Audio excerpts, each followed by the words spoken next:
Boa noite. É um prazer darmos início a mais esta aula da Escola Bíblica Dominical. Estou dizendo boa noite para os alunos que estão aqui na gravação. E bom dia para você que está assistindo agora pela manhã na Escola Bíblica Online. E você que vai assistir em algum outro momento, que Deus lhe capacite a entender os desafios de vivermos neste presente século, tomando atitudes que agradam a Deus e não que agradam as pessoas e a nós mesmos diante da moda. Hoje vamos estar trabalhando a atitude do ministro de Deus diante do modismo. Mas antes de entrar nesse assunto, queria orar com vocês. Ó Pai, na tua infinita misericórdia, sabemos que o Senhor, através da sua palavra, está muito acima da moda, muito acima de todas as questões sociais. A tua palavra nos ensina de uma forma clara como viver e como ser luz diante do mundo. Por isso eu quero te pedir, dá-nos a tua presença, dá-nos sabedoria e direção para fazermos tudo aquilo que o Senhor espera. Pedimos que o teu Espírito nos capacite a entendermos o texto da tua palavra e que possamos honrar e glorificar o teu santo nome em tudo. É o que eu suplico em nome de Jesus. Amém. Muito bem. O que é modismo para você? Abra o seu microfone e compartilhe.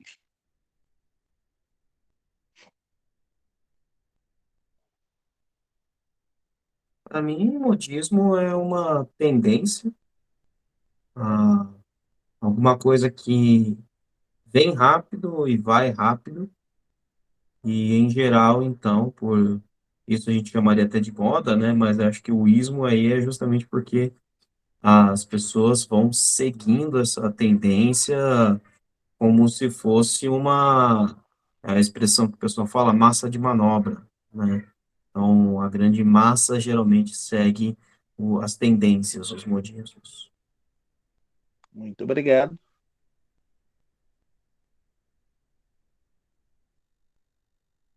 Mas alguém, quer dizer, Emil, se quer falar? Então, para mim, modismo tem a ver com modernismo, né? O que é moderno, o que foi lançado agora, o que é mais interessante, mais atual. O modismo é isso, você querer viver de uma forma muito para frente, usando o que está na moda. Muito bem, eu queria trabalhar com vocês em cima deste aspecto do modismo. A gente pensa que muitas vezes estamos falando de roupa, mas vamos falar de igreja. Tem líderes espirituais que estão com uma preocupação. O que é que eu tenho que fazer para atrair a massa para vir para a igreja? Meu culto tem que ter ibope. E eu tenho que estar fazendo alguma coisa para bombar. Essa linguagem não tem muito a ver com Deus. Não tem muito a ver com Deus. Então você tem que ter em mente que se eu vou usar de artifícios humanos para fazer a obra de Deus, não vai rolar. E estou usando todas essas gírias para você entender que não é o caminho. A palavra de Deus diz que quando você se torna luz, você atrai as pessoas. Se sua igreja se torna luz, se torna referência, vai atrair as pessoas porque as pessoas estão em busca da luz. E isso é muito importante. E se nós não tivermos isto em mente, nós vamos tornar o culto um espetáculo. E o culto um espetáculo nunca, nunca. será para Deus. Porque quem está promovendo o espetáculo vai dizer: arrasamos nessa noite. Isso não é linguagem da obra de Deus. Pois não, pastor Cristiano? Eu só ia comentar uma expressão interessante, porque nós estamos falando de modismo, e aí primeiro o senhor falou a expressão ibope. Falei, bom, essa já não é uma expressão mais da moda, né? Porque Uhum. o ibope servia para medir a audiência televisiva e hoje em dia, pelo menos nas novas gerações, né, as pessoas nem sabem, até o Instituto já mudou o nome, inclusive, nesse Uhum. sentido, né? Mas é impressionante como realmente há uma busca dentro das igrejas para observar as novas tendências. Então, sim, é importante você estar presente em algumas mídias, em algumas formas de você divulgar a palavra de Deus, mas não tomar a forma dessa mídia, né? Não tomar a forma da tendência do momento, e sim que a tendência tome a forma do conteúdo, nesse caso. Uhum. Meu pai usou uma frase que ele disse: nunca escreva uma mensagem que uma pessoa não possa ler toda ela no galopar do seu cavalo. Ele foi pregador da praça. Então, ele dizia: qual é o tempo que as pessoas levam daqui a esse ponto, que é o ponto que eles estão me ouvindo? E ele então foi fazendo as mensagens em frases. E cada frase ia compartilhando e concluindo o seu pensamento. E ele disse que várias pessoas voltaram para continuar ouvindo porque concluíram a frase toda no caminhar na frente da praça. Eles iam seguir, mas voltaram porque foram presos pela mensagem que eles estavam ouvindo. Quem tem essa visão? É uma pessoa ligada a, a essa situação, ligada e antenada com as coisas que precisa ter em mente. Aí você vai hoje ver as propagandas, está parecendo que é aquelas letrinhas de contrato, que quando é o contrato em si, é aquela letra minúscula que ninguém vai se interessar em ampliar e ler. E muitas vezes o evangelho que está sendo pregado é feito dessa maneira. 1 minuto de oração, 50 minutos de louvor e 10 da palavra, e olha se tiver 10 da palavra.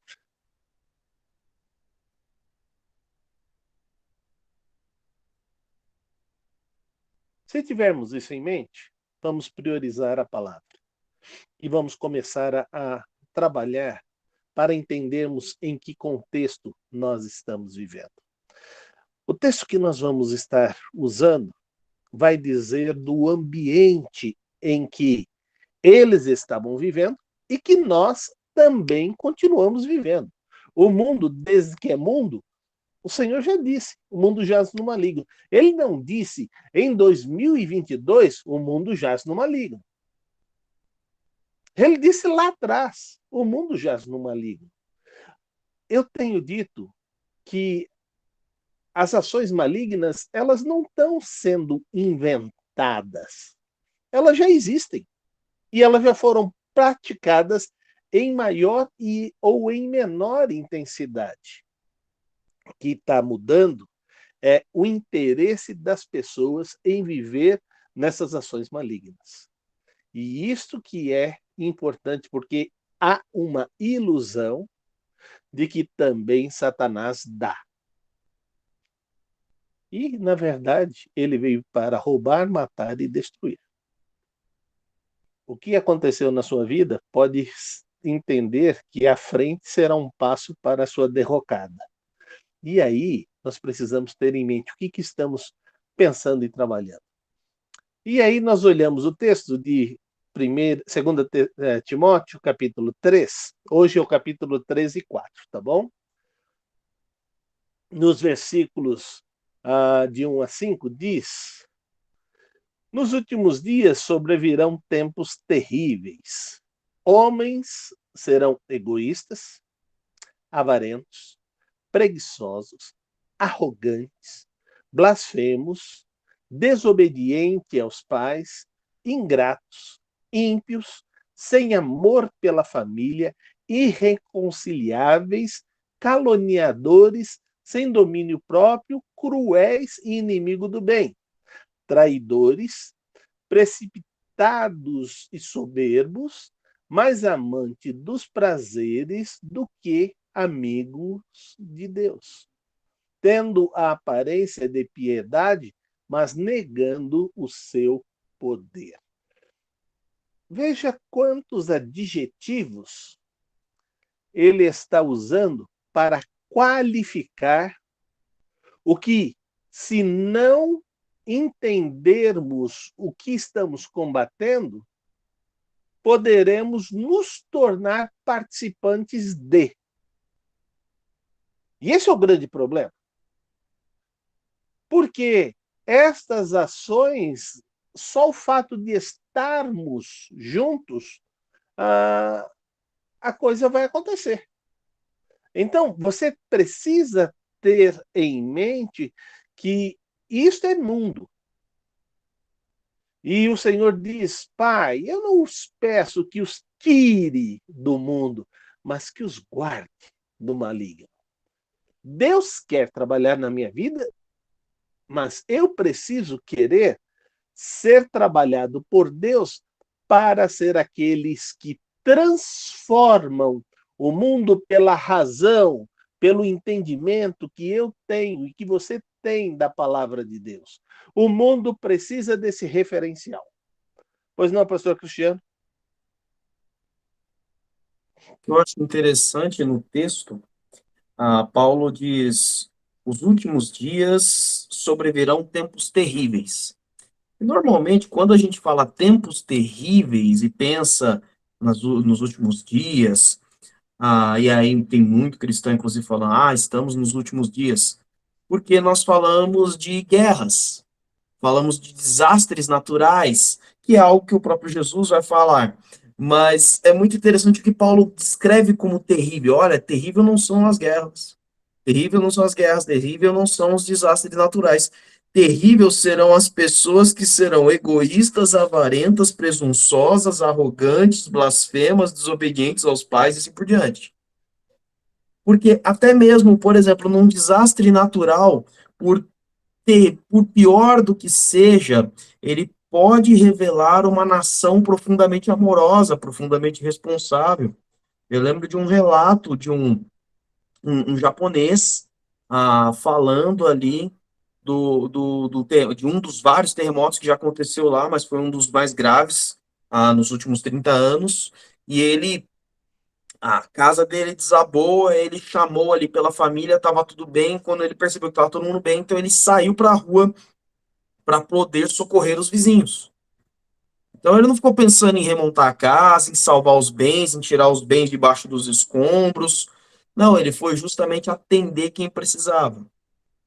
E isso salva a vida de muitas pessoas. Agora, o egoísmo provavelmente causaria a morte de muitas pessoas. O que o terremoto não matou, um deslizamento, um desmoronamento, uma pessoa soterrada teria morrido se não fosse uma ação altruísta.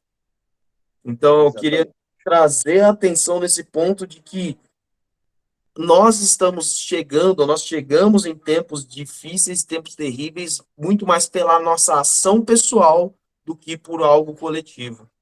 Exatamente.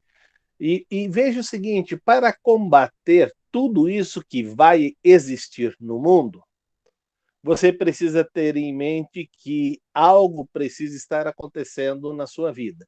Então, Paulo está trabalhando com Timóteo, e agora no versículo 10, ele vai dizer: mas você tem seguido de perto o meu ensino, a minha conduta e o meu propósito, e a minha fé, a minha paciência, o meu amor e minha perseverança.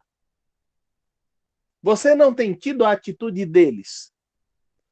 Você tem tido a atitude que eu lhe transmiti. Eu queria, o próximo ano e esse ano, nós já estamos trabalhando na nossa igreja no discipulado.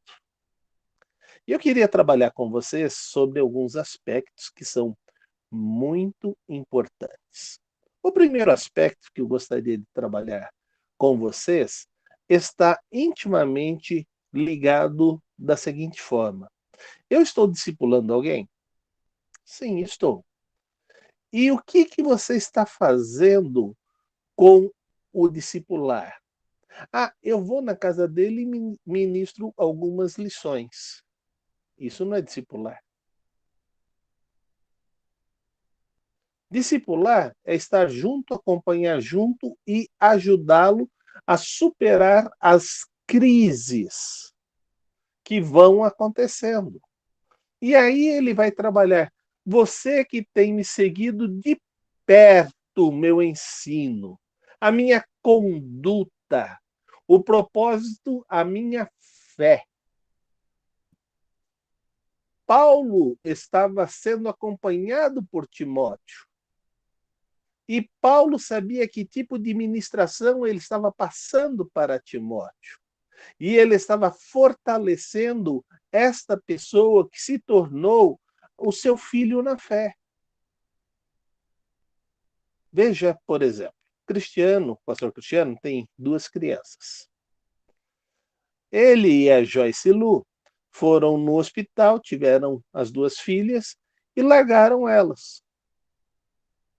Uma fica sendo criada por mim, outra fica sendo criada pela dona Jo, e aí está tudo bem. E eles estão felizes vivendo a vida de casado deles, porque os filhos não estão na responsabilidade deles.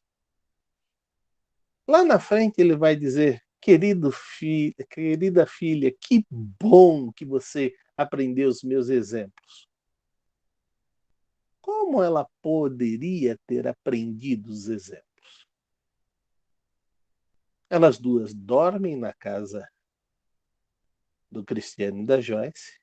Elas 2 fazem a alimentação que eles preparam. Elas 2 são levadas ao colégio para crescer. Elas 2 são acompanhadas no seu crescimento. Elas 2 fazem os exercícios que precisam para o seu desenvolvimento intelectual e físico. Elas 2 são acompanhadas por outros profissionais da área para terem o seu desenvolvimento total e um desenvolvimento global para que elas possam se tornar um cidadão da pátria. Tudo isso é lapidação do presente que Deus colocou no lar deles. Eles estão podendo falar, e não só estou criando minhas filhas, mas como estou discipulando. Mas quando nós olhamos para um discipulado cristão, a gente não vê essa responsabilidade e não vê essa ação. Mas ele o dia todo está enfrentando todas essas dificuldades que estão no mundo. Eles todos estão sendo convidados a encontrar um meio termo na vida cristã. Você não precisa fazer tudo isso. Você poderia fazer algumas coisas. E, na verdade, se você fizer algumas coisas, você vai estar já bem acima da maioria da membresia da igreja, que a grande maioria esquenta banco. Ah, então eu vou me nivelar sempre por baixo. E eu não vou entender que eu estou querendo crescer espiritualmente para agradar ao Senhor? Então, essas coisas a gente tem que começar a trabalhar na nossa vida e vai enfrentar as situações sabendo que Deus estará sempre conosco. Mas aí ele continua dizendo no versículo 11: as perseguições e os sofrimentos que enfrentei, coisas que me aconteceram em Antioquia, Icônio, Listra, quantas perseguições suportei. O Cristiano não quis nem botar no papel quanto ele já gastou com a Rebeca e com a Sara, para um dia apresentar a conta. Mas sabe por que ele não colocou isso no papel? Porque ele encara não como despesa, ele encara como investimento. E eu posso falar isso porque eu vejo como ele trabalha. Eu vejo como ele coloca esta situação diante das suas filhas. E o que eu queria é, você também investe tempo na vida do seu discipulando? Você, que droga, vou ter que ir lá de novo na casa dele ministrar esse tempo. Ele parece que não guarda nada na cabeça, ele parece que não entende as coisas que eu estou falando. Eu quero te dizer que a palavra de Deus nunca volta vazia. E se você tiver isso em mente, Deus vai começar a trabalhar com você e vai lhe ajudar a ser esse participante e você há de ficar surpreso com os resultados que você simplesmente plantou, mas Deus fez germinar, Deus fez crescer e Deus fez multiplicar. Então, nós todos precisamos ter isto em mente. Mas Paulo vai dizer, realmente tudo isso aconteceu comigo. Mas ele vai dizer uma frase, ainda no versículo 11, mas de todas estas coisas o Senhor me livrou. Na palavra de Deus a gente encontra dizendo, não veio tentação senão humana, mas fiel é Deus que dará o escape. Então, diante de todas as situações, você só precisa estar antenado. Qual é a rota de fuga? Por onde é que eu vou para que o plano de Deus seja consumado? E se você estiver ligado nisto, com certeza o Espírito vai estar conduzindo sua vida e vai estar guiando você. Mas ele diz que uma coisa precisa acontecer sempre. E isso está em 1 Pedro 3,15. O que ele diz lá? Antes santifique a Cristo como Senhor no coração e estejam sempre preparados a responder a qualquer que lhe pedir a razão da esperança que há em vocês. O grande problema é que a gente não está se santificando e quando as pessoas perguntam, a nossa resposta sabe qual é? Ó, Jesus é perfeito. Não olha para mim, não. Olha para Jesus e segue Cristo. Eu também estou tentando seguir a Cristo e não é fácil. Oxe, é isso? Não. Paulo diz, sede meus imitadores como eu sou de Cristo.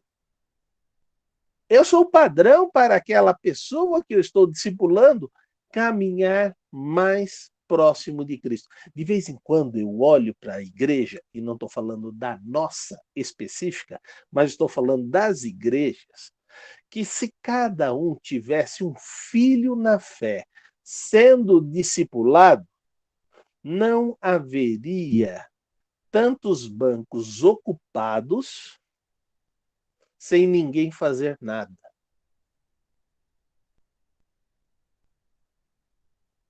Os bancos estariam ocupados de pessoas que já trabalharam durante toda a semana com o seu discipulando. Conheci uma igreja que tinha um programa.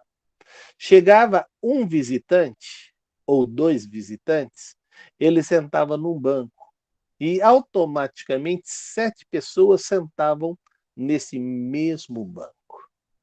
Antes de começar o culto, ou num momento do culto, todos se apresentavam a essa pessoa. E então ele ouvia a mensagem, quem estava mais próximo era o facilitador, mostrava a Bíblia, mostrava o inário, ajudava ele a participar do culto. Essa pessoa aceitando a Jesus Cristo, cada um tinha um dia da semana para se oferecer a fazer alguma coisa na casa dele. A mão de obra nos Estados Unidos é uma coisa cara. Ter uma pessoa trabalhando dentro de casa é uma coisa muito cara e nem todo mundo pode ter. Então, eu passei lá na frente da sua casa e está precisando cortar a grama. Posso ir lá cortar? Quanto vai me custar isso? Nada. Eu vou lá te ajudar. Entendeu? Ah, legal. Eu vi seu carro com problemas. Posso ajudar você levando no mecânico. Cara, não estou preparado. Vamos lá, a gente nem sabe quanto vai custar, vamos ver o que acontece. E levava no dia seguinte ele lá. Outro passava assim, eu trouxe aqui para você uma coisa que eu fiz em casa, para a gente comer aqui junto. Tá afim? Então, cada um tinha um tipo de contato. Ou vamos sair, vamos dar uma volta no quarteirão? E as pessoas faziam isto o tempo todo. Essa pessoa ia sendo discipulada todos os dias da semana.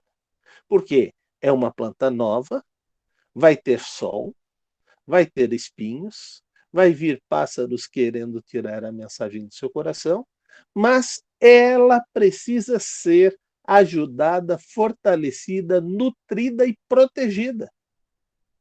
Essa pessoa, depois que passava pela série de discipulado, era apresentado ao pastor, que iria para o batismo da igreja. Logo depois que ele foi batizado, um outro grupo de 7 pessoas trabalhava com ele agora para que ele conhecesse a doutrina e conhecesse a igreja. Ele passando por esse segundo processo, ele era um dos 7 primeiros. E começava a fazer a mesma coisa que ele foi fazendo. Depois que ele estava capacitado em fazer os primeiros contatos, ele ia depois para o segundo grupo de ensinar a doutrina e ensinar as pessoas. E eu perguntei, ninguém se cansa disso? Não. Eles têm a alegria de ver a igreja crescendo. Na ocasião que eu fui lá, sabe quantos membros eles tinham? 30 mil membros. E crescendo.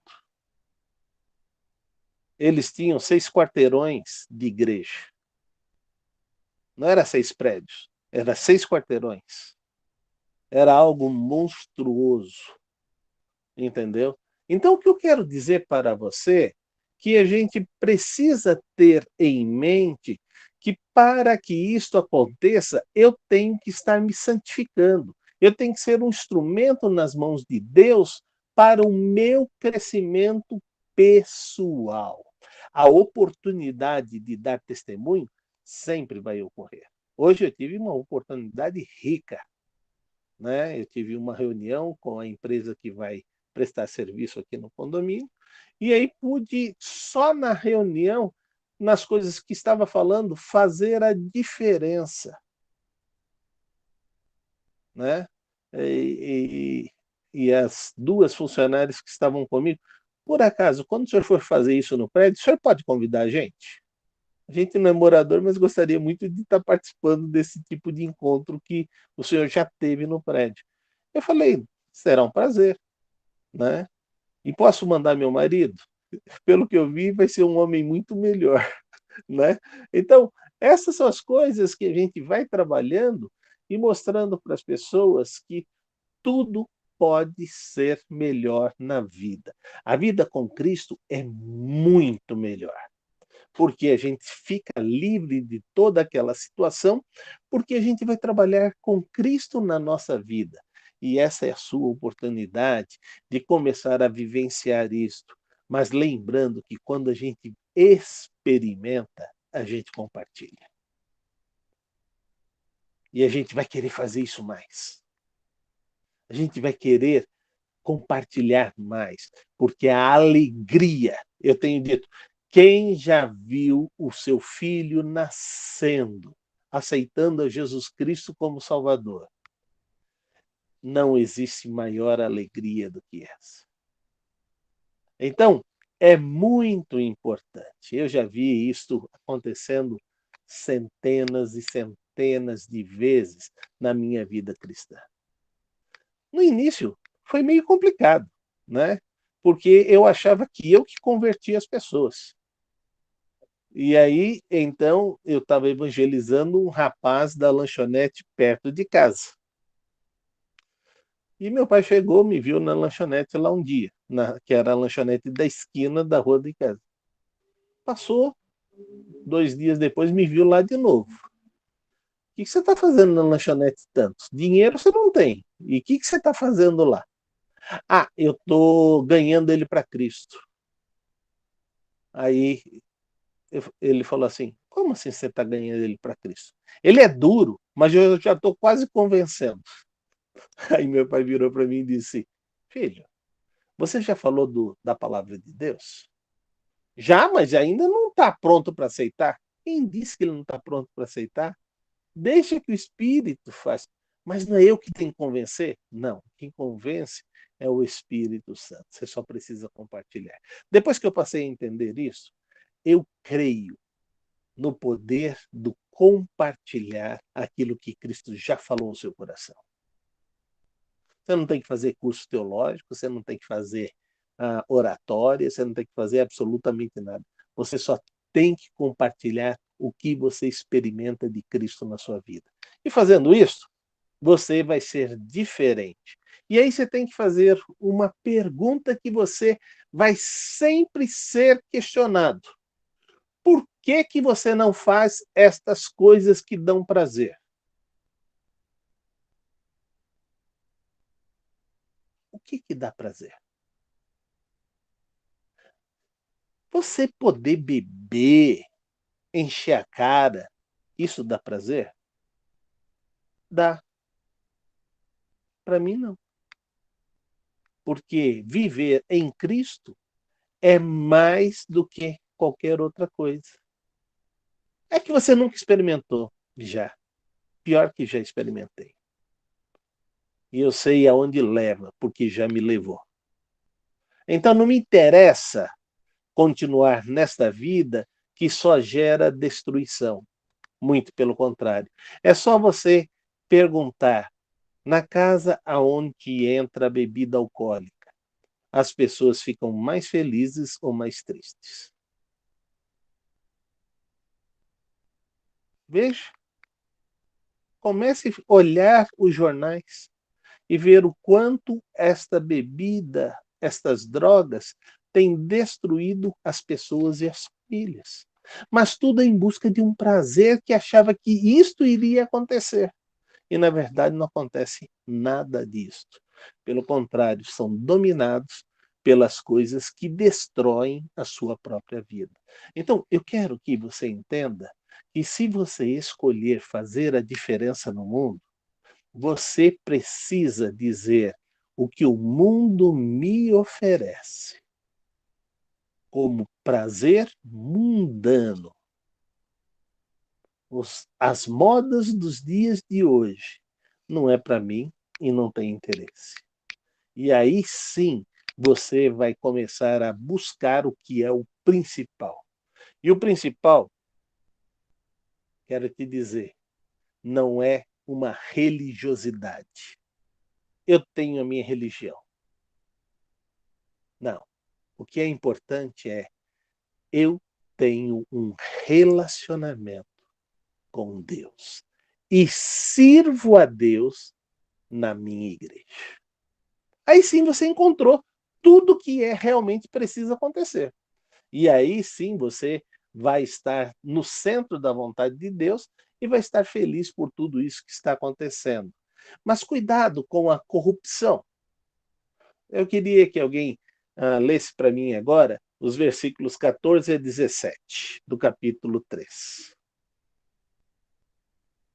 Quanto a você, porém, permaneça nas coisas que aprendeu e das quais tem convicção, pois você sabe de quem aprendeu. Porque desde criança você conhece as sagradas letras, que são capazes de torná-lo sábio para a salvação mediante a fé em Cristo Jesus. Toda a Escritura é inspirada por Deus e útil para o ensino, para a repreensão, para a correção, para a instrução na justiça, para que o homem de Deus seja apto e plenamente preparado para toda boa obra. Eu dou graças a Deus que eu nasci num lar cristão. Algumas pessoas têm problemas com essa situação de ter nascido num lar cristão. Alguns até me disseram, eu não tenho um testemunho impactante. O que você entende por testemunho impactante? Ah, eu me prostituí, eu me droguei, eu matei, eu roubei, eu fui preso e agora sirvo a Cristo. Para mim, o meu testemunho é muito mais impactante do que esse. Eu nasci num lar cristão, cheio de amor. Tive pessoas na minha vida que me ensinaram a conhecer Deus. Desde pequenino fui para a escola bíblica dominical. Aprendi a amar o Senhor, conhecer a Deus e servir a Deus. Mas Deus me transformou porque até os 10 anos eu era simplesmente um igrejeiro. E a partir dos 10 anos, quando aceitei a Jesus Cristo como Salvador, realmente eu passei a ser um filho de Deus. E ser filho de Deus é estar debaixo de toda a autoridade do poder de Deus para fazer a obra de Deus. E eu vejo quanto Deus vai fazendo através da minha instrumentalidade. Quantas pessoas tiveram a sua vida transformadas? Quantas pessoas tiveram a alegria de ver a sua vida reconstruída? Quantas pessoas saíram do abismo? Por isso eu dou graças a Deus pelo que Ele fez, e toda honra e toda glória eu coloco sempre aos seus pés. Querido, isto é o que Paulo está dizendo, os quais você aprendeu e você tem a convicção.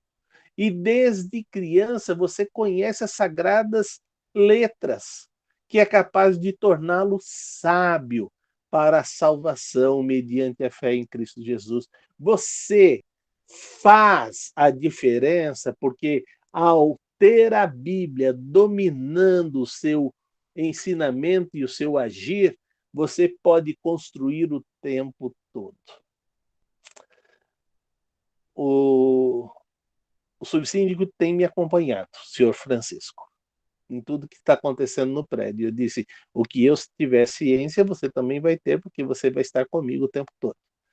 E aí eu disse, ele na reunião disse, posso te dizer uma coisa particular? A gente está começando o nosso relacionamento agora. Mas eu tenho dito para minha esposa como eu me surpreendo com o senhor.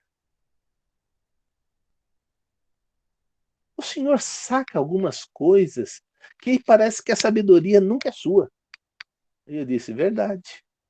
Não é mesmo. Não é mesmo. A sabedoria sempre é de Deus. Mas sabe qual é a parte boa? Que você também pode ter. Ah, mas eu não vou ser crente. Não estou falando para você ser crente. E, na verdade, você já é crente. Não, eu sou católico. Não, não. Crente é aquele que acredita. Você acredita em Deus? Acredita. Então você é crente. Ah, é? Crente é o que acredita? Eu falei, crente é o que acredita. Então, nós não estamos falando batistas e católicos, nós estamos falando daquele que tem o relacionamento com Deus. Quem tem o relacionamento com Deus, começa a receber de Deus a sabedoria que é Ele que dá liberalmente. E aí ele vai dar essas sacadas que o Senhor tira o tempo todo? Sim, mas também lembre-se de um detalhe, eu tenho 38 de vida ministerial, lidando com pessoas. Eu sei qual é o caminho fácil e qual é o caminho difícil. E eu tento trabalhar sempre com o caminho mais fácil. Então, esta é a situação. Ganhar algumas guerras é perder uma batalha no final. E a gente não deve trabalhar conhecendo pessoas querendo ganhar batalhas. A gente quer conquistar.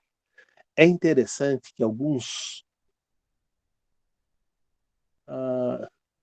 Como que eu vou chamar o termo?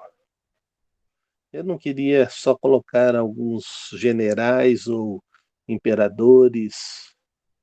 Algumas pessoas da história conquistaram outros países, Alguns jogaram as pessoas, descartando tudo que eles tinham de bom e tornaram simplesmente escravos. Outros fizeram alianças após derrotar as pessoas, colocando eles como aliado para guardar as fronteiras da nação. E isso construiu um império que não seria possível se dependesse só do povo deles. Então, você tem que entender que o que você está querendo fazer? Você está querendo buscar aliados? Ou você está querendo simplesmente dominar tudo? Hoje, no mundo, e eu falei isso para um funcionário que foi dispensado daqui, hoje não adianta você fazer o seu serviço bem feito. Além de fazer o seu serviço bem feito, você tem aquele que tem que ser a pessoa que se relaciona bem com todos e faz com que todos possam crescer.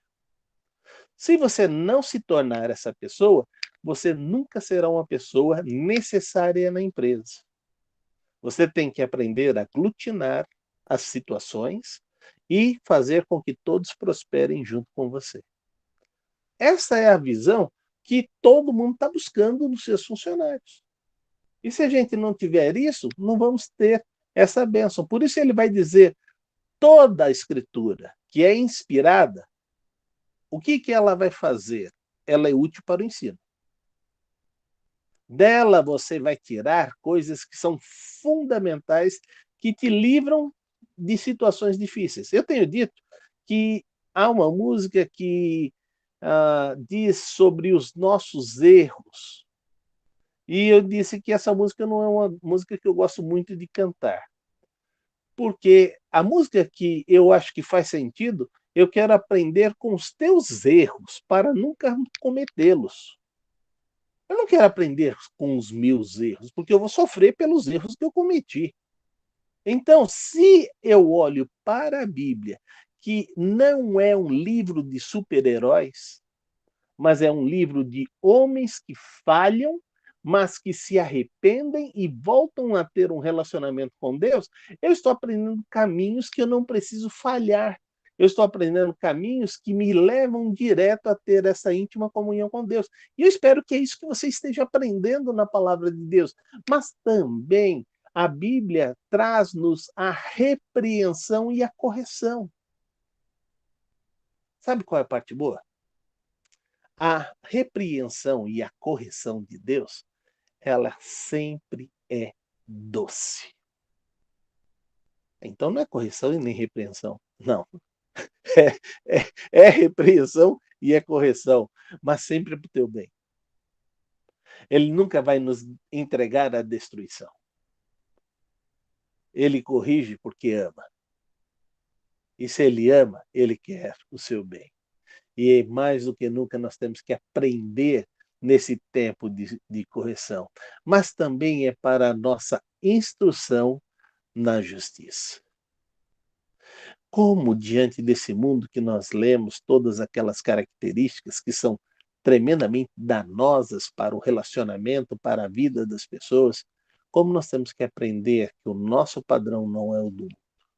Só se não vivermos já o padrão do mundo e começarmos a viver o padrão de Deus, faremos grande diferença no mundo. E é isso que ele está dizendo, não se amolde ao mundo, mas transforme o mundo pela renovação da sua mente. Sua mente já foi transformada. E você vai experimentar a boa, agradável, perfeita vontade de Deus. Então, isto é o que nós precisamos colocar como meta e como algo a ser perseguido no nosso viver. Mas também precisamos ter muito cuidado sobre aquilo que nós preservamos. E precisamos preservar o norte de conduta, que é chamado de doutrina, que é a identidade. O que você crê e por que você crê? Quando a gente tem esse discernimento, A gente não vai ser como uma criança levada por toda sorte de vento de doutrina. Ah, agora eu estou nesse, agora eu estou naquele, agora eu estou naquele outro.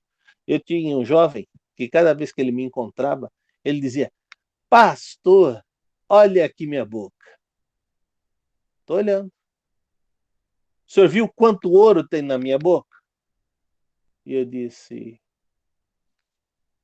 eu estou vendo algo reluzente. Para dizer que é ouro, eu tenho que mandar arrancar aí o seu dente e arrancar essa obturação e levar lá e checar que grau de pureza tem esse ouro.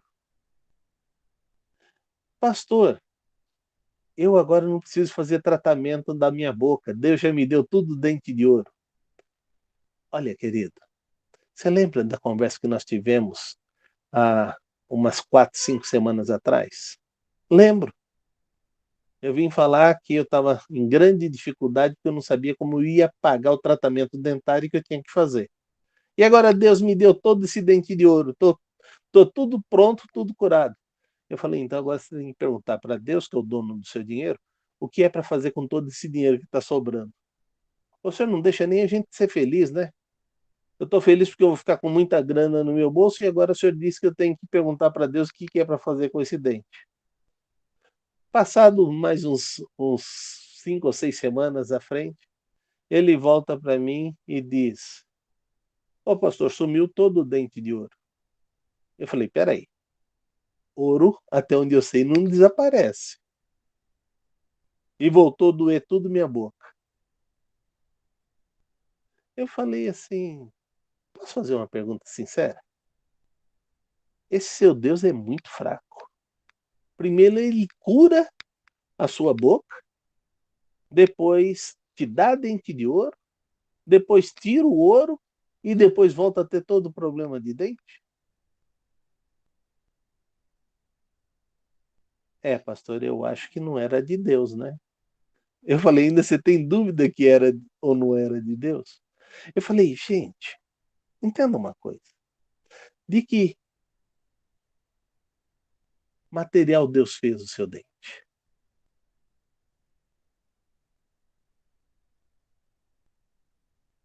E ele viu e disse, é muito bom. Não tem o excelente para Deus. Se ele fosse fazer alguma coisa na sua vida, o que teria de cárie iria ser curado e os seus dentes ficariam novinhos do jeito do material que ele já fez. Eu, quando vou no dentista, ele não consegue fazer o dente ser igual. Ele não consegue restaurar esse dente. Ele tem que pôr uma obturação. Ele tem que botar um outro material parecido ou semelhante ou da mesma cor, mas não é mais o dente com vida. Então, me desculpe, Deus não muda, ele é imutável. E nós precisamos entender que Deus está trabalhando na nossa vida também nos dando um norte. O que era ontem será hoje e será amanhã. Ele é o nosso Deus. Não tem que ficar rodando e tentando fazer uma coisa redonda para poder atrair pessoas dentro desse círculo. Não é por aí que Deus quer trabalhar na minha vida e na vida sua. O que ele está querendo seja firme, seja constante e abundante. E se a gente for firme, constante e abundante, vai deixar de ser essas pessoas, pois virá tempos em que não suportarão a sã doutrina. Pelo contrário, sentindo coceira nos ouvidos, segundo os seus próprios desejos, ajuntarão mestres para si mesmos, e eles se recusarão a dar ouvido à verdade, voltando-se para mitos. Porém, Paulo continua a dizer agora no versículo 5 do capítulo 4. Porém, agora 4, 5. Porém, seja sóbrio em tudo.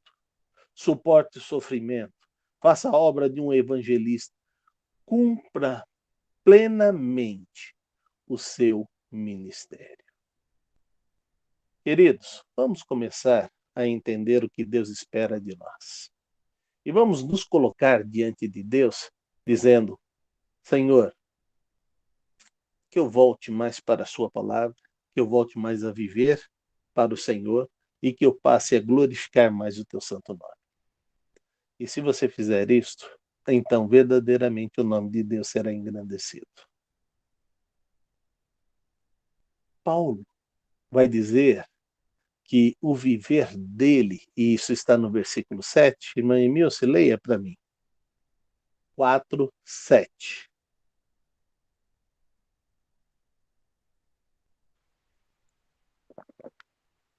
Combati o bom combate, acabei a carreira, guardei a fé. Ele não combate qualquer combate. Pastor Cristiano falou isso na aula passada. Não desperdice energia naquilo que não vai frutificar. Paulo está dizendo, eu estou combatendo o bom combate. Eu não vou gastar tempo com coisas fúteis.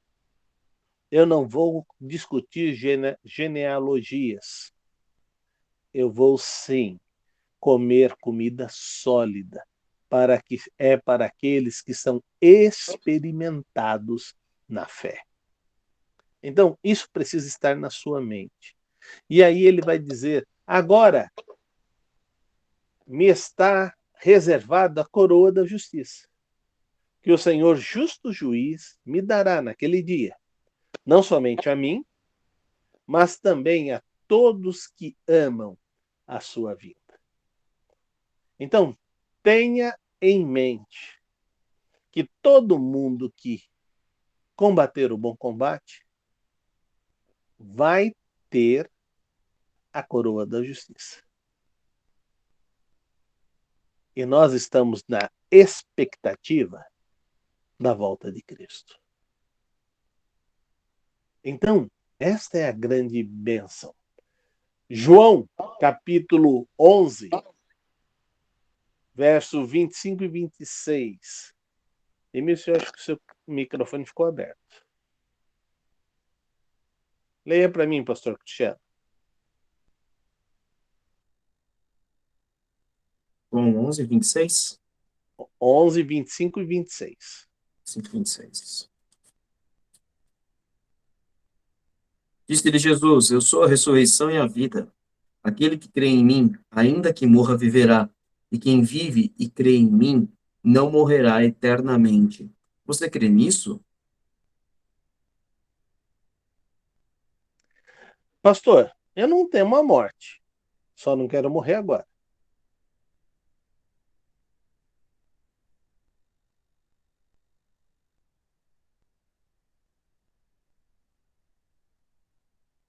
Eu tenho trabalhado e tentado viver como se fosse meu último dia. Gastando as energias naquilo que é importante. Porque se você não tem essa situação definida na sua vida, fica muito complicado.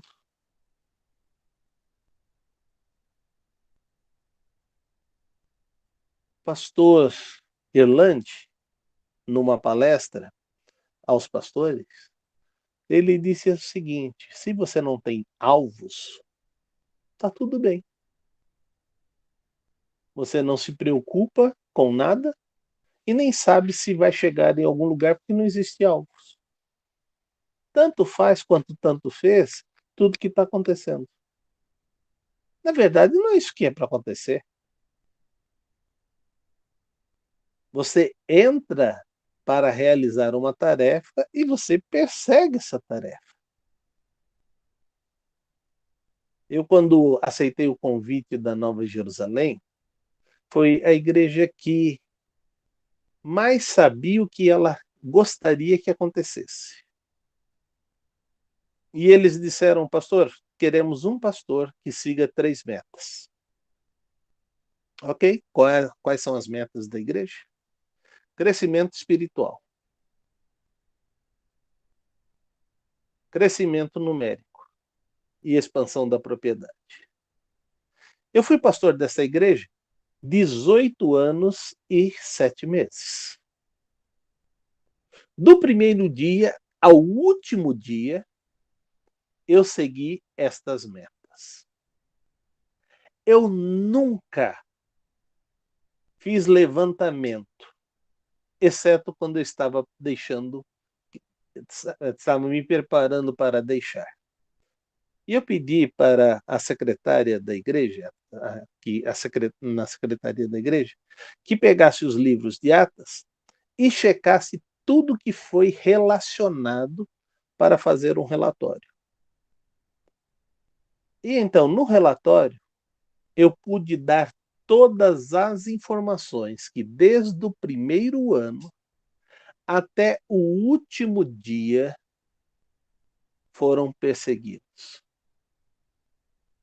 E comecei numa carta dizendo: me permita olhar para trás. E narrei tudo o que estava enxergando atrás. O que foi dito sobre minha pessoa e sobre o meu ministério caiu por terra, pelos fatos que foram enunciados, porque todos eles estavam registrados nas assembleias da igreja.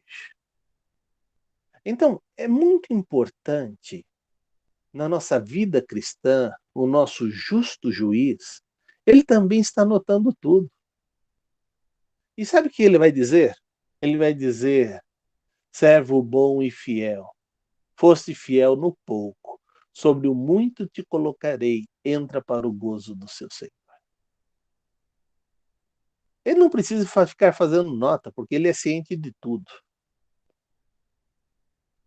Mas ele em vida mesmo diz: viste lá meu servo Jó, íntegro, reto, que teme a Deus e desvia do mal.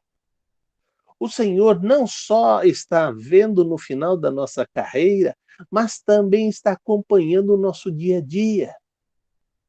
E sabe qual é a bênção que eu vejo? É que a bênção que ele me consegue, este é o dia que o Senhor fez, nele eu vou me alegrar. Cada dia é um presente que Deus nos dá e uma oportunidade de crescer e desenvolver. Por isso ele pega pesado em Efésios, no capítulo 2, versículos de 8 a 10. Efésios 2, de 8 a 10. E aí ele vai dizer o seguinte: pois vocês são salvos pela graça, por meio da fé. Isto não vem de vocês, é dom de Deus. Não vem das obras para que ninguém se glorie, porque fomos criação de Deus, realizadas em Cristo Jesus, para fazermos boas obras, as quais Deus preparou de antemão para que nós praticássemos. Eu não tenho mérito. Eu sou um instrumento nas mãos de Deus. Paulo vai dizer: tudo que eu sou é porque a graça de Deus habita em mim. Se nós queremos ficar livre desse mundanismo, é necessário a gente se aproximar de Deus. É necessário a gente querer fazer aquilo que Deus espera de nós. E aí sim, a bênção de Deus vai estar sobre nossas vidas. Algo também que é muito importante é nós olharmos o que está escrito, os problemas que vão surgir e que vão acontecer. Paulo vai dizer no versículo 14 que Alexandre, o ferreiro, causou-lhe muito mal. Quando nós estamos nos associando a pessoas, essas pessoas podem gerar mal a nós. Mas compete a você entender que você tem um propósito maior de fazer a obra de Deus. Há um dito popular que diz: enquanto a caravana passa, os cachorros latem. Faz sentido, principalmente você que é motoqueiro, quando está passando numa rua da vila, o cachorro começa a latir, você para e vai latir para o cachorro? Não, eu vou andar mais rápido para ver se ele não vai conseguir alcançar o meu calcanhar para dar uma mordida no meu pé, né? É isso que você faz e passa. E o cachorro se cansa e fica para trás. Por que que eu quero ter a última palavra em tantas situações que eu nem preciso ter palavra?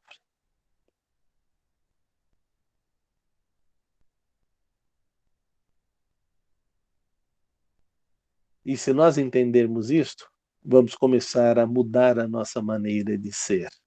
Mas eu queria completar essa lição trabalhando no versículo de 16 a 18. Alguém leia para mim e assim vamos estar completando a lição de hoje.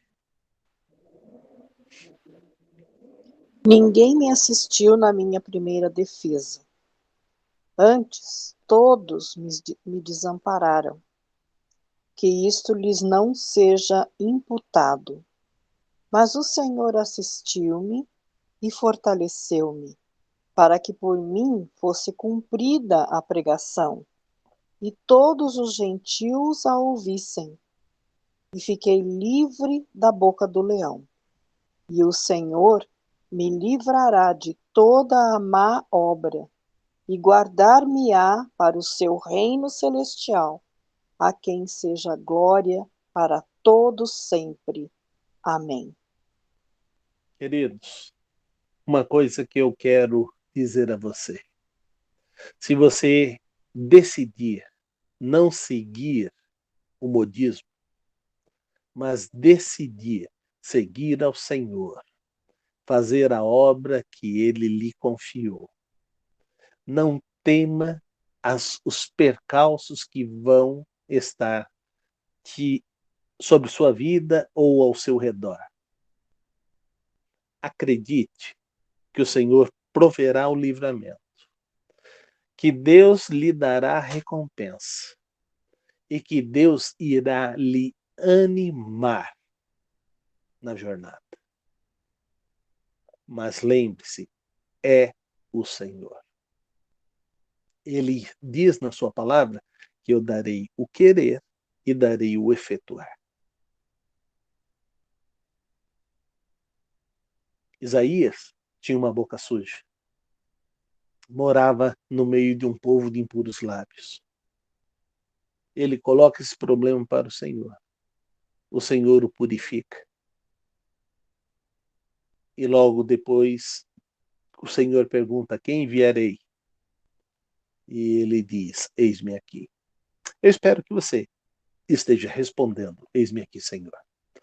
Eu quero fazer a tua obra e quero ser um instrumento nas tuas mãos. Querido, foi um prazer compartilhar mais essa aula com você. Os resultados, eu sei que virão, porque é a palavra de Deus. O que eu gostaria é que eles fossem rapidamente aplicados em sua vida. Porque quanto antes isso for aplicado na sua vida, maior será a bênção daquilo que você há de fazer ainda melhor na obra de Deus. E que Deus continue usando poderosamente a sua vida e que o nome dele sempre seja glorificado. Amém? Amém. Amém. Obrigado, pastor Saluvi. Vamos cumprir o que foi ministrado nessa manhã. Obrigado pela aula, pastor. Espero que também Deus tenha te abençoado. Compartilhe essa aula com mais pessoas nas suas redes sociais. Não esqueça de se inscrever aqui no canal no YouTube e também nos seguir nas nossas redes sociais, estão aqui na descrição, no link. E também acompanhe as programações agora de final de ano, fique atento aí, vai ser diferente os próximos domingos. Nosso culto de celebração de Natal será na quinta-feira à noite. Nosso culto de celebração de Ano Novo também na quinta-feira à noite, no dia 22 e no dia 29. Então fique atento às redes sociais para saber os horários direitinho. Deus os abençoe, queridos, e uma boa semana Amém. a todos. Amém.